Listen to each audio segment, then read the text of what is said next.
Καλημέρα παιδιά. Σήμερα έχουμε ξεκινήσει τα βαψίματα και ήθελα να σας δείξω τι γίνεται με το gel coat.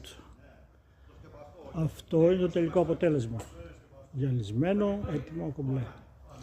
Εδώ είναι το πρώτο χέρι. Λίγο θα μπω, έχει κενάκια. Αλλά αυτό που έχει πιο πολύ σημασία, ήθελα να σας δείξω τι γίνεται με το gel coat.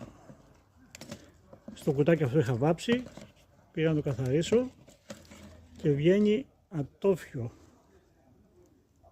Να το. Εδώ στον πάτο δεν θέλει ούτε γυάλισμα. Καλό. Όταν λένε είναι η αδαμαντίνη του σκάφους, είναι κυριολεκτικό. Δηλαδή είναι εκπληκτικό υλικό.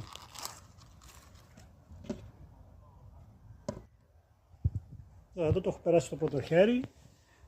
Θέλει ένα δεύτερο με πολύ αραιωμένο για να κλείσει τους σπόρους, να κλείσει αυτά τα κενάκια που μου τα πήρε το τριβείο κλπ. Και μετά τα γυαλίσματά του. Αλλά βέβαια θα γίνει όλο μαζί. Θα βαφτεί και το κουτί και το μπρακέτο και το πατάρι μέσα έξω. Τώρα ετοιμάζουμε να περάσω το top coat μέσα. Το top coat είναι όπως το gel coat. Η διαφορά είναι ότι μία που το πέρασες, σε μία ώρα στέγνωσε, τέλος. Δεν θέλει γυάλισμα, είναι αυτογυάλιστο. Απλά δεν έχει την τελείως λία επιφάνεια που έχει το gel coat. Αλλά αν βάλεις πολύ, μεγάλη ποσότητα, πετυχαίνεις ένα αποτέλεσμα καλό, σχετικά αρκετά λίο. Παίρνει τρίψιμο, αλλά χάνει τη γυαλάδα.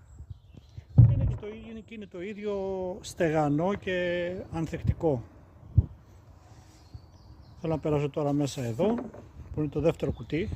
Ένα και ένα, δύο. Είναι το δεύτερο κουτάκι που θα φτιάξουμε εδώ. Είναι η βάση της σκάλας. Και προχωράμε και ετοιμαζόμαστε.